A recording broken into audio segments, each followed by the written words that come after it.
Welcome everyone. I'm Dede Griesbauer, pro triathlete, Ultraman world record holder, coach, and Ironman race commentator. This event is called the Coaches Roundtable, and it's part of a series put on by UCAN to celebrate National Triathlon Week.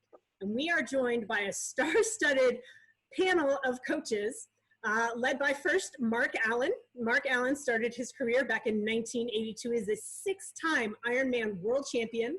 He won the first ITU World Championship in Avignon, and he won the Nice International Triathlon 10 times in his career. He was named the greatest endurance athlete of all time by ESPN. Mark Allen, welcome. Woo! Great to be here.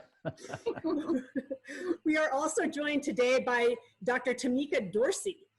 Dr. Tameka serves as the CEO of the International Association of Black Triathletes and is the senior consultant at DTD's urban sport multi-sport consulting firm, and she is the general director of the Mideast region, overseeing Maryland, Washington, D.C., Virginia, West Virginia, Delaware, Ohio, North Carolina, Tennessee, and Kentucky. She has earned a seat at the table as the first African-American to serve on the USA Triathlon Board of Directors in the board's 45-year history. Dr. Tameka, welcome. Thank you. It's Tekemia, though. Tekemia. Sorry. Tekemia, I practiced all that and then I messed it up. My apologies, Dr. Tekemia. Oh, Miss Dede, thank you. I appreciate it. Welcome. It's an honor to be here with such esteemed guests. And Mark Allen, Timothy told me, his mom told me to tell you hello. All right. Give her a big shout out to me for her. From me. We are also joined today by Siri Lynly. Siri is the 2001 ITU Triathlon World Champion. She won the ITU World Cup Series both in 2001 and 2002. She has an incredible coaching career as well, and has coached champions along the lines of Marinda Carfrae, Leanda Cave, Sarah True, and Susan Williams. She's an animal activist, a motivational speaker, and a life coach, and most recently can add cancer survivor to her list of accomplishments. Siri battled acute myeloid leukemia earlier this year and is cancer-free right now, so congratulations, wow. Siri, and thank you for being with us. Thank you for having me. It's such a joy and a privilege to be here with all of you, so thank you, and just so deeply grateful. And rounding out our panel of coaches is Karen Smyers. Karen won world championship titles in 1990, 1995, and 1996. And I should mention that in 1995, she won both the ITU short course world title as well as the Ironman world championship title. So that is kind of diversity we don't see in this day and age anymore. There's a very short list of people with that sort of range of ability. And correct me if I'm wrong, no one's done it in the same year since. Is that correct, Karen? Well, Mark Allen did it as well. And the difference between our two is we did it in different orders. So there's some talk about, you know, which order is harder. So that's the only difference. But yeah, I think we're the only two that have done it ever. So ever. Karen also won the gold medal at the 1995 Pan American Games and was Sports Illustrated named her the triathlete most likely to be eaten by a shark at the Sydney Olympics, which was a bit tongue-in-cheek after a series of setbacks in her career, which Karen refused to let deter her. So that was a little tongue-in-cheek, but yes, Karen, welcome. Thank you very much. I would have actually liked to have been the triathlete most likely to be eaten by a shark, but I never made it to Sydney, unfortunately. So that was assuming I actually made it onto the Olympic team. But anyway, it was fun trying. We're really excited to have such an esteemed panel of coaches here this evening to help us all as triathletes to navigate the world that is really changed in an instant for all of us earlier this year. The pandemic hit the US in March and races were canceled. Training has changed dramatically, and now that the world is starting to open back up again in different capacities, some races are actually happening in a smaller way. What do races look like? How do we prepare physically and more so mentally? And what extra challenges do we need to overcome in this new socially distant world? So the next 45 minutes, we're going to pick the brains of these wonderful coaches we have at our disposal. So welcome, guys, and thank you for being here. Thanks, Dede. Awesome. Thanks, Dede. So quick question for all of you with the athletes that you coach. What is the first race? Do you have athletes that are racing soon? I know there are races going on, I think next weekend and perhaps the weekend after, some local races. What is the first race that you are coaching an athlete in preparation for? We'll start with Siri. Well, we had a lot of big plans, as everybody did. We have Ellie Salthouse in Australia is racing in about 12 weeks time, although there are some races beforehand, about 6 weeks away. And I'm still hoping that the Boulder race will still be on, when is that? I believe in August, September. So yeah, but we've kind of made fun. Sorry about the feedback here, guys. We've tried to create some fun races. So what I've done with my athletes is said, okay, you were meant to be racing next weekend on Sunday. Certain athletes that really need to keep going and need to stay focused, I'll have them do a race, kind of like a virtual race, like what Ironman's been doing, which has been incredible. But we create our own race so that they have something to work towards and feel proud about, engage their progress and all of that. Karen, same question. What's the first race on the horizon for any of the athletes you coach? Yeah, I had a big group of athletes that were still kind of hoping that the nationals, USAT nationals, were going to happen. And we just found out within the week that that was not going to happen in Milwaukee in August. So it's been a little bit of a regroup for those people, because I was kind of holding that out as a carrot for reason to kind of keep pretty sharp and focused. So there's mostly local races that are still on the calendar. There's one, I think, in the middle of August. It would involve going like up to Maine. I think that right now, that's what I've said is the best hope probably for most people, is that you might be able to do something that's not a big international race, but something small just to have something to train for. There's a couple of people that are doing virtual races. New England, a bunch of the race directors from our area have banded together to put on the New England Virtual Triathlon. A few people are going to throw their hat in the ring for that this weekend. But yeah, it's been, luckily most of my clients are very, very self-motivated and they love the process of training. So we've tried to just kind of keep it to the things that they enjoy doing, that it doesn't feel like they're putting their life on hold while they are training for a big event. It's just the way they like to live. We're doing the training that makes them happy, and that, keeping them happy is what's keeping them getting through this time that's pretty stressful for everybody. And Dr. Tekemia, how about you? The athletes that you work with, are there local races? Have you shelved racing for the year? What's the first race that you are sort of pointing your athletes towards? Well, our races that we were looking at, the high school nationals and collegiate nationals in October in Arizona, are no longer taking place. Youth and junior nationals were recently canceled. So Triathlon is out. We do have some local races that are taking part, but here in Maryland, it's kind of suspect. Mark and, the panel was just talking about the spike in cases of COVID-19. People are hesitant. It's limited. Pools right now have not completely opened up for training to resume. Not everyone is comfortable even getting in beach water right now. So although there are local races provided, people are still hesitant because COVID-19 is still actually really real in the midst of it all. And Mark, you coach athletes all over the world, not only in the US, but literally globally. How are you keeping tabs on your athletes racing, and are there local races happening in other places around the world? Pretty much worldwide, it's all the same. Like in Singapore, they opened pools up and then they had to close them back down, just different things like that. And so kind of the strategy I've sort of implemented with my athletes is target something from September forward after that. There are a few folks who, a smattering of people that are going to try, that are entered in the June, July, August window, but none of them are really counting on that as sort of their peak. So we've targeted getting them in really good shape for September, October, November. And then if stuff does stay on the calendar, that's just going to be a bonus. Like this weekend is still looking like Lubbock 70.3 is going to happen. That would be the first Ironman organized race that has taken place since everything really hit the fan. That will be telling. They put a lot of thought into how to social distance, how to reduce touch points, how to make that race venue and the experience still an amazing thing, but safe for the athletes. And so, the world's going to be looking to see how that all pans out. But, it's kind of like Karen was saying, so many of my athletes sort of felt like the ship without the rudder for a while. And I said, look, racing is great. You know, your time, your PR, your placing, those are great carrots. They're magnets that draw you into action each and every day. You need to shift that. And here's the perspective I want you to train with right now. Realize that this is something that you can do that's positive for yourself each and every day, to get out there to run, to bike, to do some home strength work, to use your swim stretch cords. It's not getting in the water, but it's still doing something positive for you. And you'll realize that this is essential for me to feel good. You know, you exercise, you feel good, you can let your mind go and not worry about all the stuff going on outside in the world, and just have like a half hour, hour and a half where you're kind of just in this positive thing where you're keeping your body healthy, you're reducing your stress.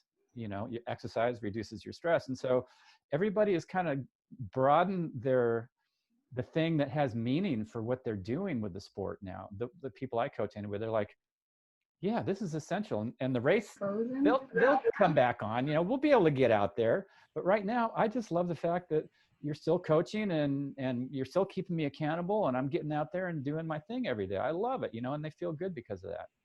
That's great. Karen, as athletes set to return to racing in the coming months, both USAT and IRONMAN and other race organizations around the world have announced some changes to the organization, as Mark mentioned, and how races will look.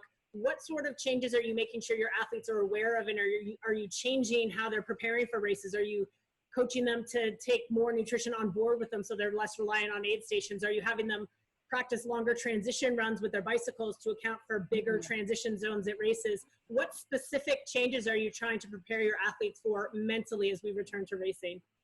Edie, I'm going to write all those down because those are all great ideas that I'm going to implement right away. You know me, I'm not really big on thinking way far ahead. So I haven't actually gotten around to training for that kind of thing yet for them. But I do think that, and this has been happening a little bit as races have had to change with the swim starts being more, you know, time trial type things, that you do have to teach people to be a little bit more racing time trial, you know, independently rather than head-to-head competition, because you don't always know where you stand in your field. And so I think that's an important thing that you can, you know, kind of practice that mindset all the time in terms of just being somewhat self-motivated and regulated, and, you know, dialing into your own pacing, and not kind of getting feeling like you're out of the race if you can't see the leaders, that kind of thing. So those are all important things. But it's true that, yeah, with the nutrition part of it, I think that, yes, you're going to have to maybe think about maybe adding another bottle cage, or carrying a little bit more nutrition on board. So yeah, those are all excellent ideas. And Dr. Tekemia, you mentioned before some of your athletes are even worried about getting in beach water at the moment. So how are your athletes feeling about the possibility of racing at the moment? Are they more reluctant? Are they happy to wait it out, perhaps wait till 2021?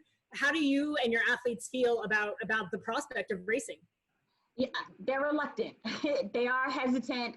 Again, Maryland was one of the hot spots across the state, along with New York and Virginia and DC. So unlike other states or in other areas of the country, we stayed under the radar under executive order a lot longer. And so that in itself has people mentally weary. So once things started being canceled through USAT and then IRONMAN, we're like, okay, 2020 is scrapped. Let's get ready mentally for 2021, but also remembering that training doesn't stop. You know, you have to still cross train, following the schedule, being flexible, being adaptable. As Karen and Mark and them talked about, making sure your nutrition is on point to ensure that you don't completely lose momentum and things like that. Virtual races have kind of been that new go-to, which I think it is key, but it's so many popping up every other day. You don't want to overexhaust or jump in everything that is popping. So being able to be strategic, having smart goals as to how we continue to roll out 2020 to get ready for 2021. But people are still reluctant athletes are still reluctant because we're such in critical time still. Yeah. Mark, you began your racing career back in the 80s when the sport was still obviously quite young, and in many ways, racing in these coming months will sort of be a throwback to those early days in our sport, smaller fields, no expo, none of the pomp and circumstance that we've sort of become accustomed to in racing around the globe now. Do you feel like you've gone back in time? A little bit, yeah, you know, because when I started, it was not a big deal. It was like this adventure that everybody was in together. That, you know, there were no coaches. We were all just winging it and making mistakes and doing stupid stuff until we kind of figured out the smart things to do. And but the fields were much smaller. You know, like the first year I did Ironman, 1982, I think there were 700 and something people in the race total. So to get in, you had to call the office. They sent you the application. You sent it in with a check and a headshot, and that was it. You know, and so that was a very different, spread out experience because of the variety of fitness levels that people had back then. Now, you know, everybody who goes to Kona, let's say, they're all fit, so they're all really fast. But it's going to be different for people, and I actually heard that feedback from a couple running events that have happened where everybody's being sent off in intervals. You know, people looking around and there's like 2 or 3 people around them, and it's not this big mass field. So people are going to have to readjust kind of how they're experiencing the day and how it's unfolding. It will truly feel more like a time trial, but in the beginning of the day and the end of the day, you are going to know that you're in the race with everybody else. And there's going to be something really, I think, comforting and exciting and motivating about knowing that maybe, you know, the first person and the last person started 2 hours apart, but at the same time, you're still covering the same distance together. Right. And with all the virtual racing and all the other stuff we've been doing, just to be live with this community again is going to be like a very, very cool thing. Yeah. Even if we're all wearing masks and nobody can recognize them. Sure. Siri, to you, one of the things your coaches rave about in terms of your coaching style is how you get your athletes in the right headspace, how you coach them mentally to deal with setbacks, to deal with difficult times, be it in training and racing, and that's all pre-COVID. So to you, Siri, what struggles have you found that your athletes are having during these times as we cope with COVID-19, and how are you helping them to overcome some of those struggles? Yeah, it's been, you know, a crazy time. And I think the biggest thing is this huge, massive change. It's so different. And as athletes, you're used to following your plan and doing the same thing and getting to the pool. And especially like my non-swimmers are freaking out, or were freaking out, you know, that they couldn't be at the pool working on their swim and what's going to happen. So mindset is everything. And the way I approached it with all of them is saying, think about it, all of us. If there's one complaint that is probably that everyone in the world has, is I don't have enough time. I don't have enough time to work on my business. I don't have enough time to work on my relationship. I don't have enough time to do core work. And it's like, hey, we've just been given this incredible gift of time. And let's look upon this as an incredible opportunity to get everything else in balance. Let's work on our relationships. Let's work on our business. Let's work on, you know, our strength and our core work and all this other stuff that we want to do. Let's take this opportunity to grow even more so that we have that much more to give to the sport when we're back in it. Every athlete is very different. You know, there's a bit of an obsession as triathletes. We love training hard. We love, you know, seeing our times drop and seeing our numbers get, you know, bigger and all of that. And during this time, I asked everybody, I said, this is going to be the ultimate challenge in disciplining yourself and understanding that to not train balls out every single day is actually going to take a lot more strength than going out and hammering yourself until you're just completely burnt out. Because what we don't want is the burnout. So I encouraged everyone to maintain their fitness, but to really reframe what's happening here and see the gift in this opportunity, and to look upon it not as this tragedy that we're all stuck at home going crazy, but that we're actually being given an opportunity to strengthen the parts of ourselves or aspects of our life that needed work, and have this, you know, bring us into our racing season, whenever that comes, a more complete, wholesome package where we've really worked on all the things that are going to benefit us and make us better athletes. And Siri, you're one that you coach both age groupers and professionals. Have you noticed different stresses between your pro athletes, who obviously for whom this is their livelihood, so that creates a financial stress, which is similar to what the rest of the world is feeling, small business owners, et cetera, you know, versus age groupers, you know, for some of whom this is a stress outlet, it's a stress reliever. So are you seeing stresses being different from your pro athletes to your age group athletes? Yeah, absolutely. For the pro athletes, like you're saying, you know, they depend upon their paychecks to keep going. So that's been a huge stress for them.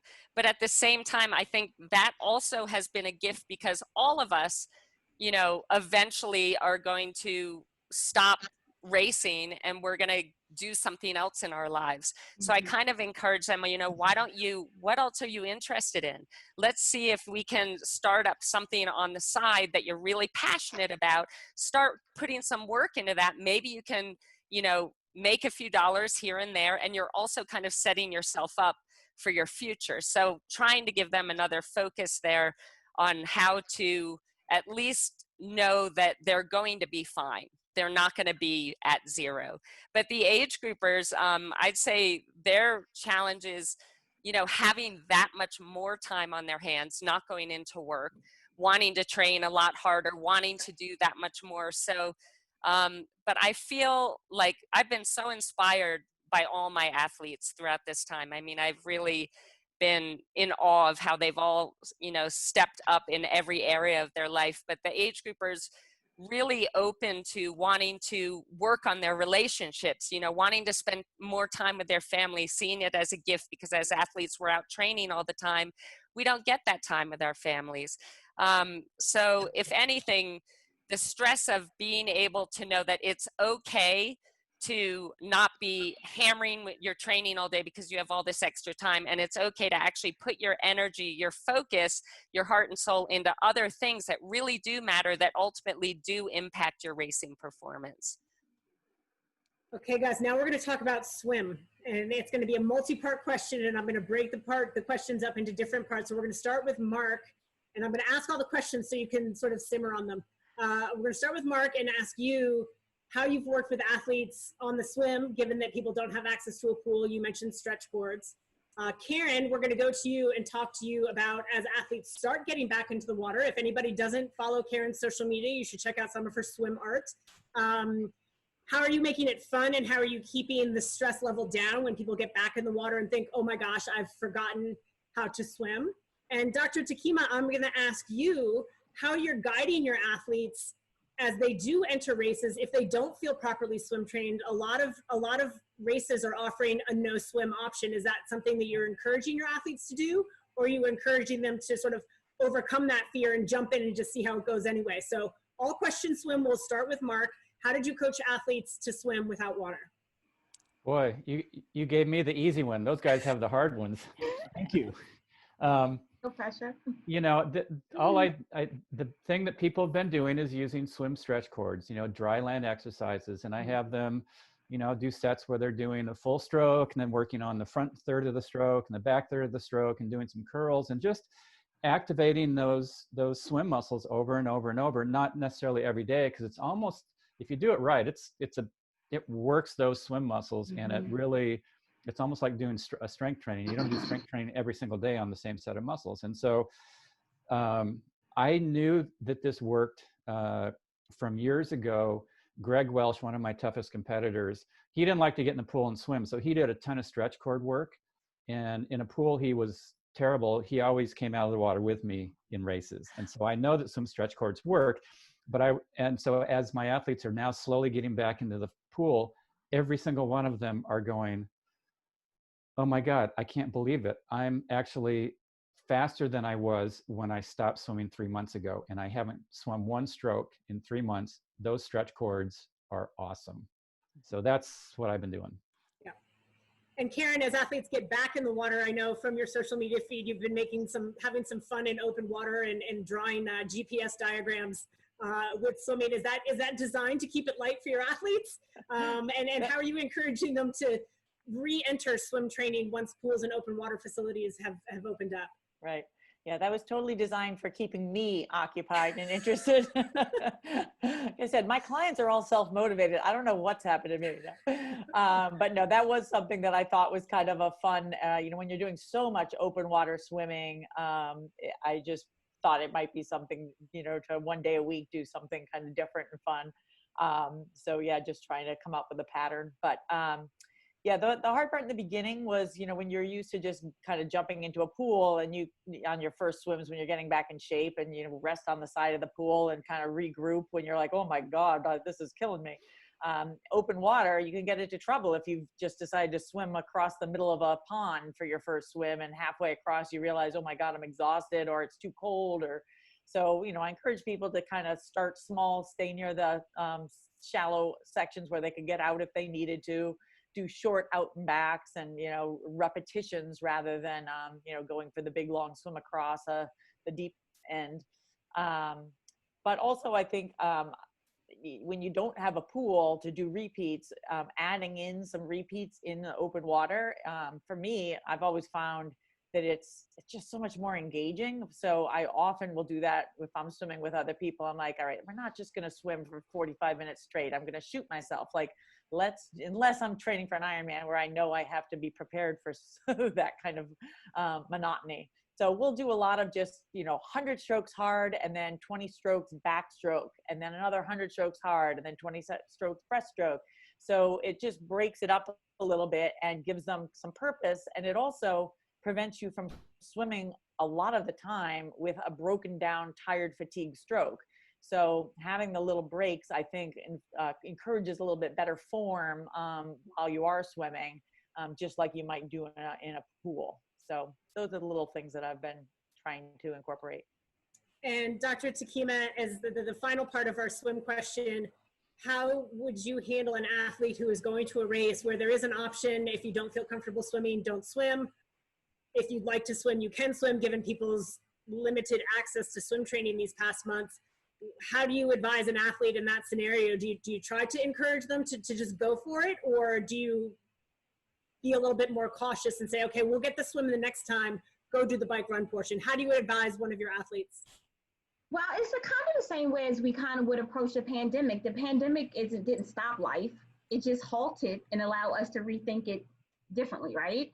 So you still have to remain optimistic. You still have to keep that end goal in mind. You still got to approach it with smart techniques. And whether you choose to want to do an open water swim now or continue to do a duathlon if there's an option, of course we want them to go to the level of comfort. Hey, can we do dry land techniques at home? Do you want to kind of test the waters? Are you comfortable? You already know you can swim. What are some alternatives to get you ready? But if the athlete is feeling right now, because we're not in a season of where the races are counting up towards nationals or points and things like that, if you just want to do a dry run, absolutely, let's go for it. Right now, it's all about pushing past that pain point, understanding that you may have put a period temporarily, but it's truly a comma. So we got at some point, go past those waters and say, listen, we were halted for a minute, but it's not halted in our mind if we're physically able to move forward. So with athletes, I would give them an option, but why not, right? Yeah. So go for it if you're comfortable with it. So yeah. Great. Siri, talk to us about the process of qualifying for 70.3 Worlds and Kona right now, and how you're managing your athletes who are stressed about that prospect, preparing for a race that they think might happen, but knowing it might not happen.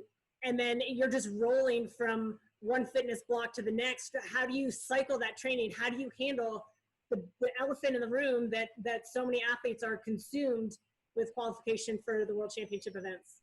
Yeah, it's, they have been highly stressed about it. And I think the biggest thing we all need to remember is that we're all faced with the same thing. And to me, that's comforting. If I were still racing as an athlete, just to know that, you're not alone. It's not like you're going to miss out on something or you're not going to be prepared. We're all going through the same thing. Obviously with Kona being in February, this is actually the first year in about 12 years where I haven't had an athlete at Kona. So haven't really had to deal with that aspect of it. I know for other athletes like Rinny, you know, that's a tough change, because to race an Ironman in February, which I also think will really change the dynamic of the race because of the weather conditions, but it's going to be hard for people to back up again in October again. So I think that's a tough one, but in the same note, you know, it is what it is. So you just train them for what will be. As far as, you know, 70.3 world champs being canceled, of course, yeah, that's disappointing, but you know what? There's going to be another one. And what we're going to do, what I've really been strong about with my athletes, is I just don't want anyone training super hard right now. You know, they're all fit, very fit. But I've just kind of been rolling them through maintenance programs. But at the same time, I don't know that they'd even recognize that. I'm just doing a lot of different things with them. And I'm like, oh, this is going to, you know, we're doing different types of sets and different types of bike sets, different types of run sets. But I know my philosophy behind what they're doing and the effort at which I have them doing it is more just to maintain everything, because it's not just maintaining physically and not overdoing it physically right now, but I believe, especially going into the big races, that you have to have a full mental reservoir, you know, especially for a race like Ironman World Championships. You know that you're going to have to dig deeper than you have ever dug before, and that mental reservoir better be full so that you can dig that deep.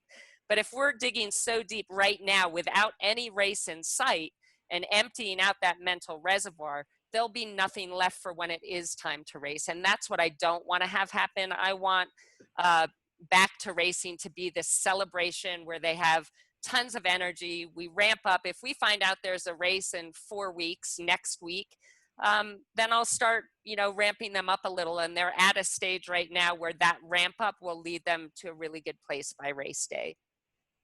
So to that end, Mark, with your athletes, virtual races, Everesting, sort of these alternative challenges that satiate the athletes' hunger for competition, how do you walk the line between satiating that desire to achieve and do something new and do something crazy versus what Siri said, sort of walking that line between like maintaining a healthy immune system, not putting yourself in a big hole at a time where your immunity is probably the #1 thing you need to be careful of? Yeah, you know, one of the main things that I do with my athletes every single week is check in with them to see how their fatigue or freshness levels are. And I've emphasized, as Siri and everybody else is saying, don't overdo it now, because you're going to want to have fitness that you can build on in a real focused way when things come back on the schedule.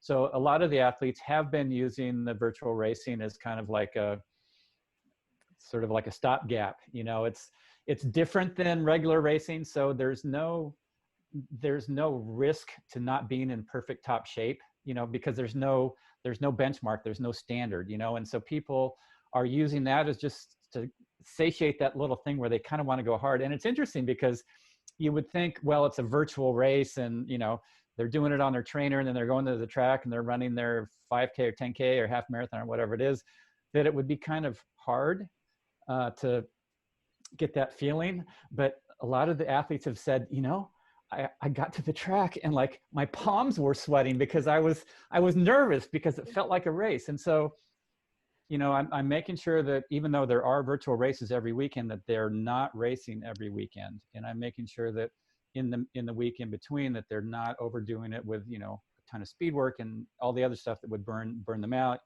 you know, suppress their immune system, all that kind of stuff. So it's been a great way to keep people engaged in a way that is fairly sane, as long as you can, you know, rein them in a little bit. Like Karen says, you don't need to motivate a triathlete. They're already motivated. You're just kind of like reining them in so that they stay in that smart zone.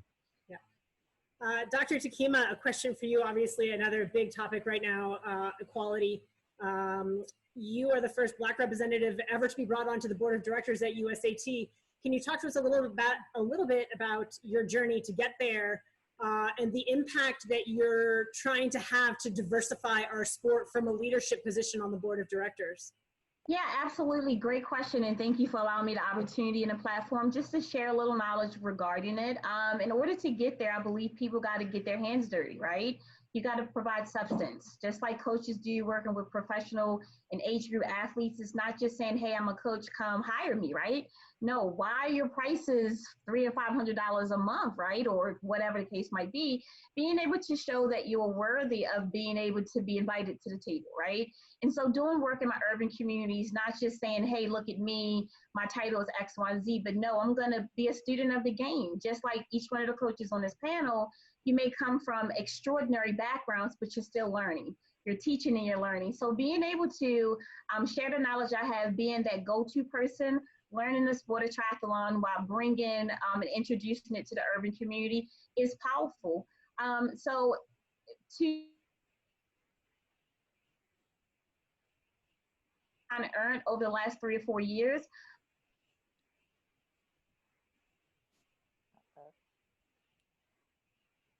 roll out that platform. The sport of triathlon is beautiful. It's an untapped potential for urban communities. And I use the word urban communities versus Black because it encompasses everybody, regardless of race, religion, and all of that. In terms of leadership, Dede, that is extremely important. I use the term, because of this, called show the receipts. I think USAT has done a great job with at least starting the conversation by having the first African-American on the board, but that's not enough, right? There are other NGBs that need to follow, not just on the board, but in terms of coaching opportunities, in terms of grassroots initiatives, in terms of utilizing those minorities that are already in the sport to really be those frontline workers to really grow.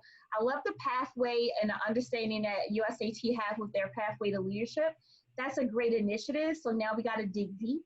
And deep is not just creating a conversation, but invoking action. And so in order for us to have a change, the question is, what are we doing post George Floyd death? What will the sport look like in 6 months in terms of diversity?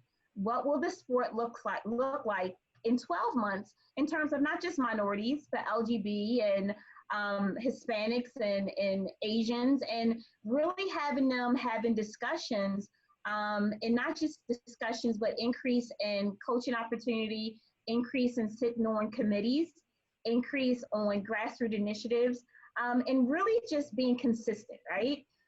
We know that when the season changed 4 times a year, we've learned through COVID-19, a season can change or the weather can change 5 times a day.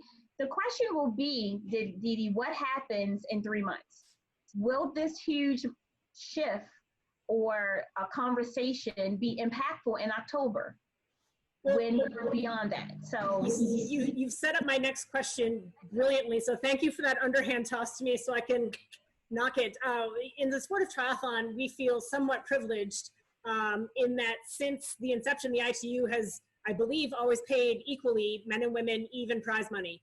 Ironman, the same way, even prize money since the inception. So we feel very accomplished in that, yay, the women get paid the same as the men, but we can't rest there, correct? There are still inequalities that exist in terms of opportunities between gender, races, sexual identification, and otherwise. So my question to you, and with the audience of some of the coaches, some of the sport's top coaches, what do we do as coaches to continue that conversation and to be coaches of action in that regard?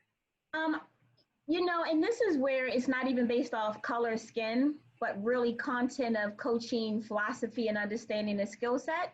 Anyone can go into an underserved community and start a movement, right? Start a movement that will allow individuals from a mentoring standpoint or from a funding standpoint or from a grassroots initiative. And when that happens, then that's how change starts. So I believe that this platform with these wonderful individuals that are here is to give back. And it's not saying that they don't already give back, but give back in a way that makes you uncomfortable, right? We say that all the time about our athletes. In order for them to make Kona or 70.3 world champions, you got to kind of stretch what you don't see and become uncomfortable. For coaches to really have the opportunity, you have more than just a wealth of knowledge as an athlete, but also a coach. Become uncomfortable and approach and work with someone that is not within your range or your comfort level, and become a student, right?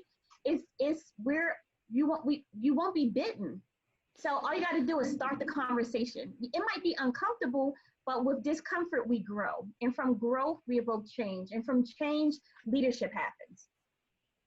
Have any of our coaches on the panel had any thoughts regarding increasing diversity or things that you can do to take an active role in either continuing the conversation, starting the conversation, or taking action to create change?